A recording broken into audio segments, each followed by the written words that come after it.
Psicoánimo. Buenas tardes, ¿cómo están? Bueno, con la segunda edición del podcast, aquí vamos a empezar. Ahora quiero hablar de la ira.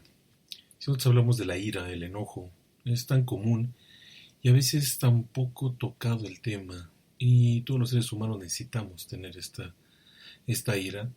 Tenemos construidos, me decía mi psicoanalista, me decía, la ira no tiene que ser forzosamente destructiva, pero históricamente así la hemos usado los humanos, entonces realmente puede llegar a ser confuso.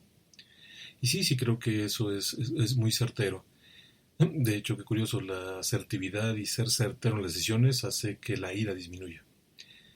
Entonces, bueno, experimentar enojo en eventos puntuales es muy natural, es algo inerte del ser humano, inherente, perdón. Pero cuando alguien siente una emoción negativa tan grande, bueno, puede llegar a ser una conducta ya hasta agresiva y eso ya llega a ser disfuncional, dado a veces de que ya podemos llamarlo un tipo de ira patológica. Pero bueno, ahorita podemos explicar todo lo que es sin llegar precisamente a poner patologías o enfermedades de por medio. Primero veamos la parte de la ira. Bueno, pues hay una ira muy adaptativa, una ira desadaptativa, genera estrés, es como una respuesta, una consecuencia a determinados actos, pero tiene que ver también cómo nosotros construimos o percibimos esos actos de nuestro afuera, de nuestro medio ambiente.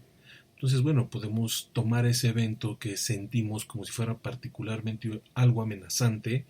¿Por qué? Porque nos está cambiando la estructura que teníamos pensada y entonces eso genera un enojo porque tenemos que ponernos en síntoma un poquito de amenaza o de enfocarnos, que sería lo más adecuado para el ser humano, enfocarnos en qué tenemos que hacer con eso. Puede ser para retirarnos o puede ser para golpear a veces, lamentablemente. A veces tenemos situaciones violentas. ¿Por qué? Porque nosotros antes, bueno, digamos un dinosaurio se nos acercaba y teníamos que tener la capacidad de definir en base a la ira si voy y sobrevivo, qué hago para sobrevivir, o salir corriendo. ¿Por qué? Porque llevo unas ciertas desventajas o está muy grande, colmillos más grandes, etcétera. Pero nosotros tenemos este mecanismo ya activado en el cual nosotros podemos definir qué hacer con nuestra ira. Si es muy adaptativa podemos generar motivación o podemos cambiar los acontecimientos. Tiene que ser expresada inmediatamente qué es lo que nos molesta para que tenga una duración breve y no quedarnos rumiando ese pensamiento, pensando en qué hice mal o qué hizo mal otra persona o me está agrediendo. Y empezamos a darle más y más fuerza al evento y no encontramos una solución. Por eso mejor es expresarlo inmediatamente para entender la intención de todas las personas y ver que probablemente sea algo que podamos arreglar en el momento. No hay que buscar culpables, ya que si no nos hacemos responsables en dado caso del acto o de la forma que estamos nosotros actuando. Si llega a ser muy desadaptativa, bueno, la conexión directa con lo que pasó, tenemos que hacer esta parte de responsabilidad propia. Si no lo hacemos, vamos a desplazarlo y dejar sobre el otro como si tuviera que solucionarnos siempre, y es algo que nosotros tenemos que hacernos responsables. Entonces, cuando es desadaptativo, siento el enojo, siento la ira y por lo regular quiero culpar a alguien. Esto dura mucho tiempo, genera una intensidad alta y por lo regular, si sigue avanzando y sigo pensando que los demás me quieren agredir, va subiendo mi forma de pensar y de mi fisionomía va a ir cambiando para defenderse. No voy a pensar claramente, probablemente acabe en agresión, problemas sociales y generando culpas desproporcionadas y no aceptando lo que necesitamos aceptar. Bueno, ahí de parte de la ira, Sigmund Freud en algún momento dijo que mucha de la ira que tenemos ya crónica, algunas personas podemos esconder mucho de algo que no queremos que nos lastime, que no queremos que nos duela.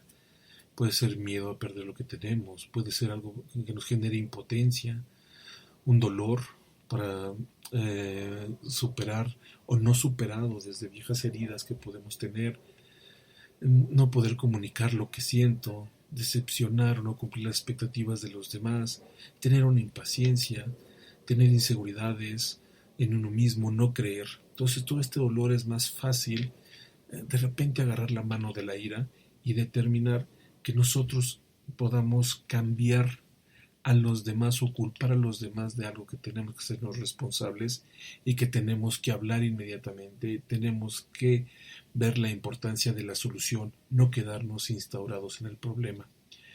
A veces nosotros manejamos técnicas para controlar la ira. En niños podemos hacer como las metáforas más imaginativas, poniendo un volcán, ¿no? Explicándole que la lava se va calentando en el estómago porque va haciendo eh, mucho el enojo dando vueltas y eso hace que desde el estómago se cree una sensación como de enojo. Y entonces el niño, para que identifique que algo le está molestando, de ahí nosotros tenemos que enseñarle o enseñarnos también como adultos a expresar lo que está pasando en ese momento, qué es lo que lo está poniendo de mal humor, o sea, que se dé cuenta qué cosas lo pueden enfadar, qué cosas pueden tener dentro de la situación que no esté bajo su control y que le estén incomodando. Entonces tenemos que ver y que él lo diga, que aprenda que cuando empezamos a sentir todo este calor, toda esta sensación de ira, tengo que tener calma y entonces alejarme, pensar las cosas, formar una relajación, respirar, tratar de controlar mis impulsos, no reaccionar inmediatamente. ¿Por qué? Porque va a tener un menor costo emocional. Vamos a poder tener mejor el control de nuestras emociones.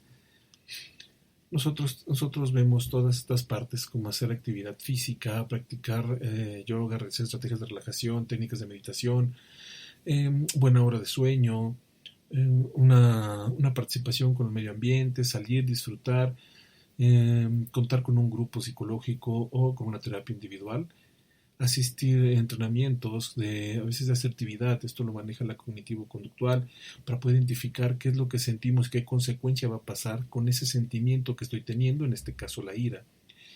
Evitar muchas de las partes estimulativas, por ejemplo, bebidas energetizantes, las drogas, alcohol en exceso, toda situación que genere un estrés de más. Creo que podremos ahí identificar que nos genere intolerancia y enojo. Realizar ejercicios de terapia para poder darnos cuenta qué es lo que nos está llevando a detonar este tipo de ira. Y ya en dado caso que llegue a ser patológico, bueno, tenemos algún apoyo también farmacológico. Nosotros podemos identificar que la ira, si les decía en un principio, que la ira es ciertamente como conectada con la destrucción. Si vemos esta particularidad de que hay que hacer un análisis, hay que hacer hay que hacer más allá, nosotros tenemos que hacernos la idea de que es ese 110%, ese porcentaje extra que necesitamos sacar para darnos cuenta de los cambios que tenemos que realizar en la vida y seguir subiendo. Yo sí creo que la parte de la ira y el enojo nos identifica las incapacidades que no estamos conscientes que podemos romper, sino los vemos como imposibilidades. Cuando yo me siento incapaz o no ni siquiera puedo ver más allá y creo que no existe más, la ira puede llegar y hacer que gane eso. Ese partido, ese negocio, eso que quiero llegar o conocer o obtener, puede venir desde la ira y motivarme a construirlo. Toda esta motivación y esta construcción, esa garra, ese coraje, que se puede hacer benéfico, que se puede hacer algo productivo. En psicología decimos sublimar, convertir esa energía, esa parte en nosotros en algo productivo para el medio ambiente o que recaiga en mí, en vez de generar este tipo de situaciones autodestructivas. ¿Por qué? Porque la agresión, si no agredimos a alguien, nos acabamos agrediendo a nosotros. Es el cuento de nunca acabar del ciclo de la culpa. Entonces, o hacemos a alguien o nosotros nos acabamos haciendo daño. ¿Por qué? Porque tiene que ser de una manera. ¿Por qué no aprovechar esa energía? ¿Por qué no aprovechar esa emocionalidad? y darle una funcionalidad en nuestro día a día. La ira tiene que venir